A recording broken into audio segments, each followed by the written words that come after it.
Assalamualaikum warahmatullahi wabarakatuh. Kami dari kelompok 6 akan menjelaskan materi tentang anatomi sistem hematologi.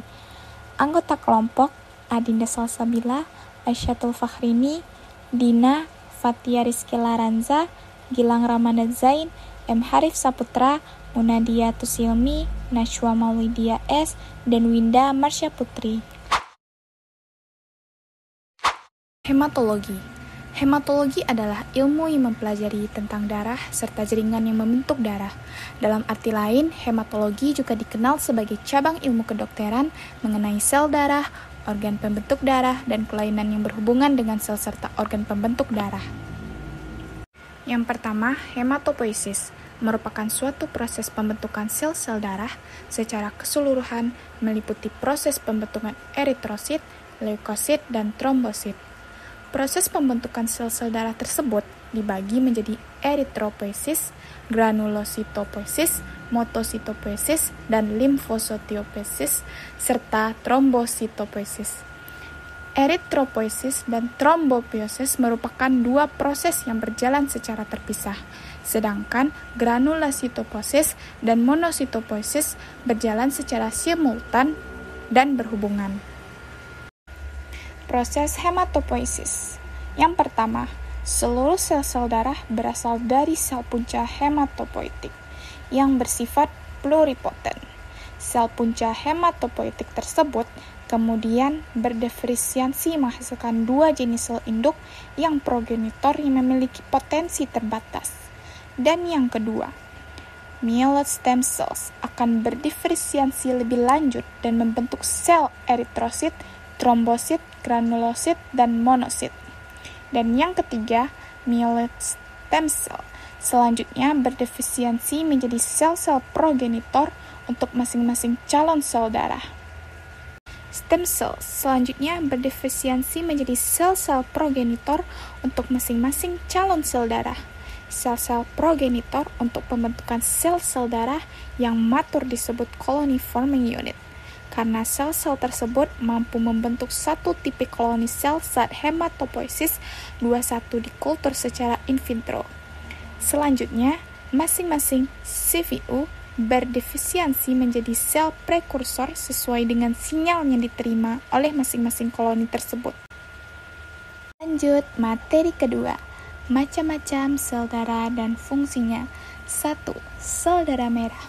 Sel darah merah atau eritrosit berbentuk cakram atau bikonkav, tidak mempunyai inti, memiliki ukuran 0,007 mm, tidak bergerak, berwarna kuning kemerah-merahan, dan bersifat kenyal, sehingga dapat berubah bentuk sesuai dengan pembuluh darah. Kedua, yaitu fungsi utama sel darah merah adalah untuk pertukaran gas. Sel darah merah membawa oksigen dari paru ke jaringan tubuh dan membawa karbon dioksida dari jaringan tubuh ke paru. Sel darah merah juga berperan dalam pengangkutan dan metabolisme nitrik oksida. Yang kedua, sel darah putih. Sel darah putih memiliki bentuk dan sifat yang berbeda dengan sel darah merah. Sel darah putih tidak berwarna, lebih besar, dan sel darah merah dapat berubah dan bergerak dengan perantara kaki palsu, mempunyai bermacam-macam inti sel. Lanjut, jenis-jenis leukosit. 1. Neutrofil. Neutrofil merupakan sel yang mempunyai inti yang padat dan khas. Neutrofil adalah sel fagosit yang merespon rangsangan kemostasis dengan bermigrasi ke lokasi-lokasi infeksi, inflamasi, atau kematian sel. Neutrofil hanya berada dalam sirkulasi sekitar 7 jam. Neutrofil sebagai fagosit bakteri dan material asing di jaringan. Neutrofil memiliki dua jenis, yaitu neutrofil step atau disebut batang dan neutrofil segmen. Yang kedua, eosinofil. Eosinofil merupakan sel pertahanan tubuh yang melawan infeksi parasit dan terlibat dalam reaksi alergi. Jumlah eosinofil normal adalah 2-4%. Yang ketiga, basofil. Basophil merupakan jenis sel leukosit yang jumlahnya kira-kira kurang dari 2% dari jumlah keseluruhan leukosit. Lanjut, jenis-jenis leukosit. Limfosit.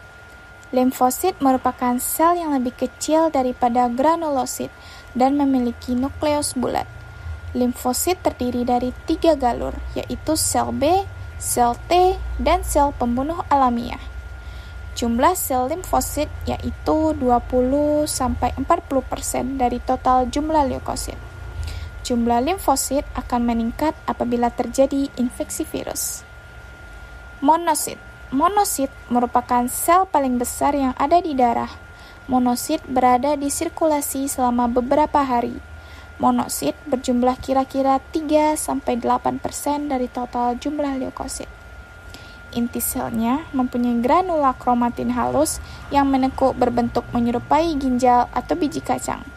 Monosit mempunyai fungsi sebagai fagosit mikroorganisme, khususnya jamur dan bakteri dan benda asing lainnya, serta berperan dalam reaksi imun.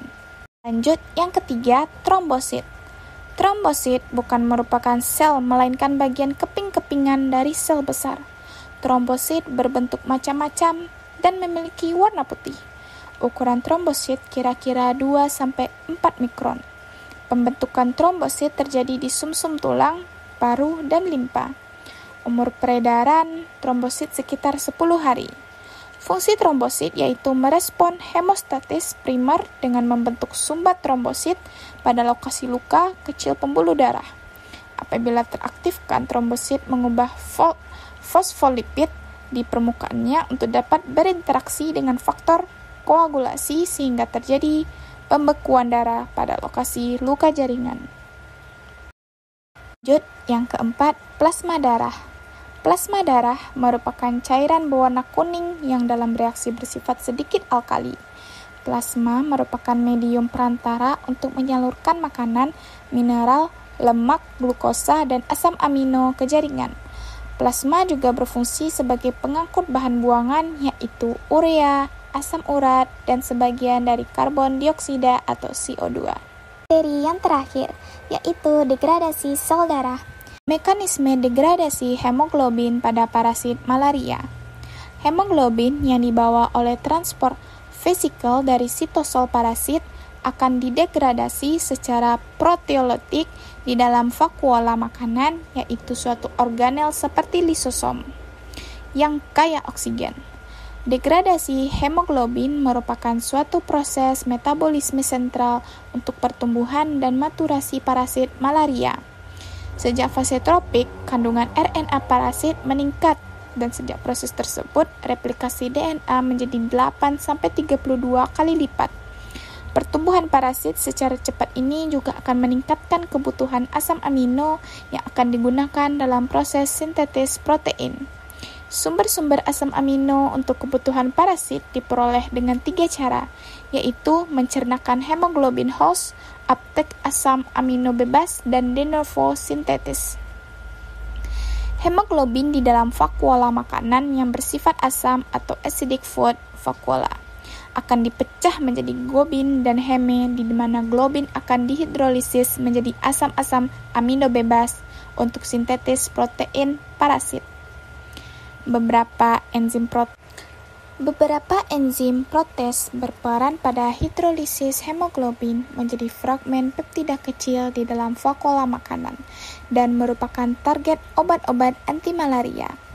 Kurang lebih terdapat 3 enzim protes di dalam vakuola makanan, yaitu aspartic protes, cysteine protes, dan metalloprotes. Ketiga enzim ini terlibat dalam proses hidrolisis hemoglobin menjadi globin yang kemudian menjadi peptida dan heme. Proses inisiasi pemecahan hemoglobin oleh plasmaphesis 1 dan diduga juga oleh peran falcipain 2 menjadi hemoglobin tetramer.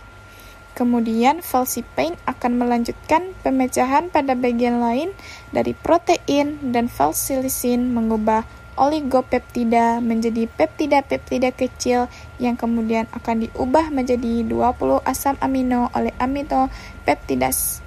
Proses proteolitik ini maksimal terjadi pada fase trombosit diikuti dengan skizon dan cincin.